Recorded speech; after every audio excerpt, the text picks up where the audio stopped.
Hi மக்களே, welcome to our channel. இன்னைக்கு cook with கோமாளியில் Vidyullekha அவங்க பண்ண ரெசிபி தான் பார்க்க போகிறோம். வெண்ணிலா ட்ரீம்ஸ். இதில் நிறைய காம்போனன்ட்ஸ் இருக்க போது. கேரமல் சாஸ், கேரமல் பாப்கார்ன், அதுக்கப்புறம் வெண்ணிலா கேக் பண்ண போகிறோம். அப்புறம் க்ரீம் வச்சு பீட் பண்ணி விப்பிங் க்ரீம் ஃப்ராஸ்டிங் பண்ண போகிறோம். ஸோ இந்த ரெசிபி எப்படி பண்ணுறதுன்னு பார்த்துடலாம். ஃபஸ்ட்டு நம்ம வெண்ணிலா கேக் பண்ணிடலாம். ஒரு மிக்சிங் பவுலில் ஒரு முட்டை உடச்சி ஊற்றிட்டு நல்லா பீட் பண்ணிக்கோங்க. கிட்டத்தட்ட ஒரு 3லேருந்து 4 நிமிஷம் பீட் பண்ணிங்கன்னா இந்த மாதிரி நல்ல ப்ளஃபியாக வந்துடும். இப்போது இதில் ஒரு அரை கப் அளவுக்கு சர்க்கரை எடுத்து வச்சுருக்கேன். அதை சேர்த்துட்டு அதோட நல்லா பீட் பண்ணிக்கலாம். ஒரு 2 நிமிஷம் பீட் பண்ணிங்கன்னா சர்க்கரைலாம் நல்லா கரைஞ்சிடும். அடுத்து ஒரு அரை கப் அளவுக்கு ரிஃபைன்ட் ஆயில் எடுத்து வச்சுருக்கேன். அதை சேர்த்துக்கலாம். இப்போது இதில் நல்ல 1 டேபிள் ஸ்பூன் அளவுக்கு நல்ல குவாலிட்டியான வெண்ணிலா எசன்ஸ் சேர்த்துக்கோங்க.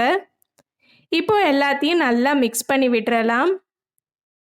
அடுத்து நம்மளோட ட்ரை இன்க்ரீடியன்ட் சேர்க்கணும். நான் 3/4 கப் அளவுக்கு மைதா மாவு எடுத்திருக்கேன். இந்த மாதிரி மிக்சிங் பவுல் மேலே ஒரு சல்லடை வச்சுட்டு அதில் நான் மைதா மாவு சேர்த்துக்கிறேன். 1/4 டீஸ்பூன் பேக்கிங் சோடாவும் சேர்த்துட்டு இந்த மாதிரி நல்லா சலிச்சுக்கிறேன். அப்போ தான் இந்த மாதிரி கட்டிலாம் இருந்ததுன்னா வந்துடும். நம்மளோட கேக் பேட்டரும் நல்லா ஸ்மூத்தாக இருக்கும். இப்போ கட் அண்ட் ஃபோல்ட் மெத்தட் இருக்குல்ல, அதில் நல்லா மிக்ஸ் பண்ணி விட்டுருங்க. அவ்வளோதான், நம்மளோட பேட்டர் சூப்பராக ரெடி ஆகிடுச்சு. ஒருவேளை உங்களுக்கு கன்சிஸ்டன்சி இந்த மாதிரி கிடைக்கலன்னா கொஞ்சமாக பால் சேர்த்துக்கோங்க. இப்போ இந்த மாதிரி ஒரு கேக் டின்னில் நம்மளோட பேட்டர் எல்லாத்தையும் சேர்த்துட்டு பேக் பண்ணிடலாம். 180 டிகிரி செல்சியஸ்க்கு 20 மினிட்ஸ் அளவுக்கு பேக் பண்ணி எடுத்துடலாம். அவ்வளோதான், நம்மளோட சூப்பர் சாஃப்டான வெனிலா கேக் ரெடி ஆகிடுச்சு. இது கொஞ்சம் நேரம் ஆறட்டும். அதுக்குள்ளே நம்ம கேக்கோட அந்த ஃப்ராஸ்டிங் ரெடி பண்ணிடலாம். ஜென்ரலாக பார்த்தீங்கன்னா நான் அமுல் விப்பிங் க்ரீம் தான் யூஸ் பண்ணுவேன். பட் நிறைய பேர் எனக்கு மெசேஜ் பண்ணியிருந்தாங்க, சூப்பர் மார்க்கெட்லலாம் விப்பிங் பவுடர் தான் கிடைக்கிது, ஸோ அதை வச்சு ஒரு டைம் ட்ரை பண்ணுங்க அப்படின்னு சொல்லிட்டு. ஸோ அவங்களுக்காக தான் இந்த வீடியோவில் நான் விப்பிங் பவுடர் யூஸ் பண்ணுறேன். உங்ககிட்ட அமுல் விப்பிங் க்ரீம் இருந்துச்சுன்னா நீங்கள் அதே கூட யூஸ் பண்ணிக்கலாம். நான் கிட்டத்தட்ட 50 கிராம் அளவுக்கு விப்பிங் பவுடர் எடுத்திருக்கேன்.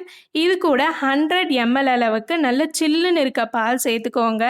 நான் வாங்கின பேக்கெட்டுக்கு பின்னாடி பார்த்தீங்கன்னா 50 கிராமுக்கு 100 ml பால் யூஸ் பண்ணணுன்னு போட்டிருக்காங்க. ஸோ நீங்கள் எந்த பவுடர் வாங்குறீங்களோ அதுக்கு பின்னாடி எவ்வளோ மெஷர்மெண்ட்டுன்னு இருக்கும், அதை செக் பண்ணிக்கோங்க. ஃபஸ்ட்டு ஒரு 3 நிமிஷம் இந்த மாதிரி லோ ஸ்பீடில் மிக்ஸ் பண்ணுங்கள். அதுக்கப்புறம் ஹை ஸ்பீட் வச்சு நல்லா ஒரு 5 நிமிஷம் பீட் பண்ணிங்கனாலே உங்களோட விப்பிங் க்ரீம் சூப்பராக ரெடி ஆகிடும். பாருங்கள், உங்களுக்கு பார்த்தாலே தெரியும், நல்ல திக்காக நார்மலாக இந்த விப்பிங் க்ரீம்லாம் பீட் பண்ணும்போது எப்படி இருக்கோ அதே மாதிரி தான் இருக்குது. ஸோ நம்மளோட க்ரீம் ரெடி ஆகிடுச்சு ஃப்ராஸ்டிங்க்கு. இது ஃப்ரிட்ஜில் ஒரு 20 நிமிஷம் வச்சுக்கலாம். அதுக்குள்ளே நம்ம பாப்கார்ன் பண்ணிடலாம். நம்ம இன்ஸ்டன்ட் பாப்கார்ன் இருக்குல்ல, அதுதான் எடுத்திருக்கேன்.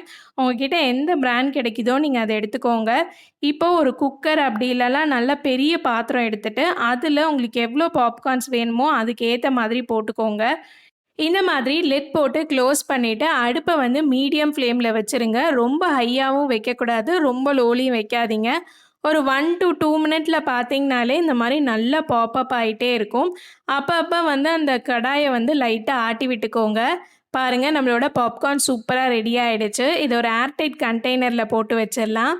அடுத்து நம்ம கேரமல் சாஸ் பண்ணுறதுக்காக நான் அரை கப் அளவுக்கு சர்க்கரையை இந்த மாதிரி நல்லா ஈவனாக ஸ்ப்ரெட் பண்ணிக்கோங்க. இப்போ இது கூட வந்து நம்ம தண்ணி சேர்த்துக்கலாம். நான் இன்றைக்கி ஒரு 1/4 கப் அளவுக்கு தண்ணி எடுத்து வச்சுருக்கேன். அது இந்த சர்க்கரையோடு சேர்த்துக்கிறேன்.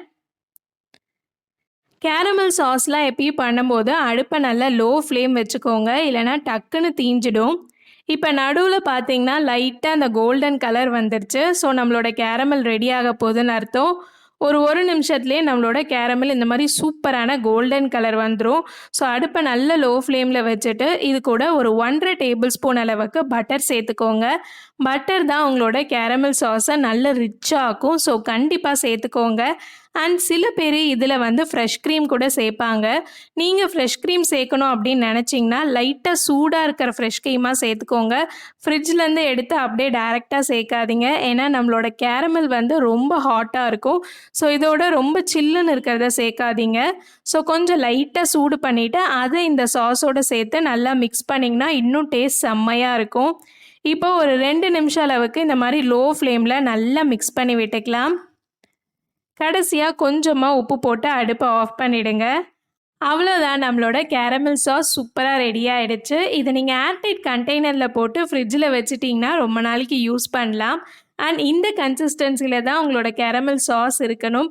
இல்லைனா நீங்கள் பிளேட் பண்ணதுக்கப்புறம் பார்த்தீங்கன்னா நல்லா ஹார்டாகிடும். ஸோ கரெக்டான கன்சிஸ்டன்சியில் ஆஃப் பண்ணிவிடுங்க.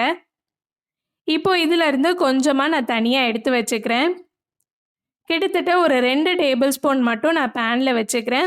இதில் நமக்கு எவ்வளோ பாப்கார்ன்ஸ் வேணுமோ அதை சேர்த்துட்டு நல்லா மிக்ஸ் பண்ணி விட்டிங்கன்னா நமக்கு அந்த தியேட்டர்லலாம் கேரமல் பாப்கார்ன் கிடைக்கும்ல, அது வீட்டிலே சூப்பராக ரெடி பண்ணிடலாம். பாருங்கள், நம்மளோட கேரமல் பாப்கார்ன் செம்மையாக ரெடி ஆகிடுச்சு. இதை எடுத்து வச்சுட்டு இப்போ நம்ம பிளேட் பண்ணிடலாம்.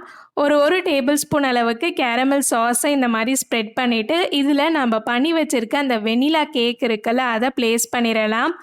அடுத்து நம்ம பண்ணி வச்சுருக்க அந்த ஃப்ராஸ்டிங்கை இது மேலே ஆட் பண்ணிக்கலாம். உங்களுக்கு என்ன ஷேப் பிடிக்குதோ நீங்கள் அந்த மாதிரி ஆட் பண்ணிக்கோங்க.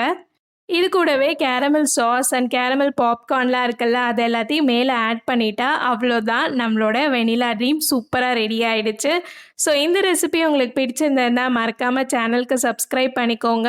இந்த மாதிரி குக் வித் கோமாளி ரெசிபிஸ் எல்லாமே நம்ம சேனலில் இருக்குது. அந்த வீடியோஸையும் செக் பண்ணிவிடுங்க. நெக்ஸ்ட் ஒரு சூப்பரான வீடியோவில் உங்களை நான் மீட் பண்ணுறேன். அது வரைக்கும் பாய் பாய்.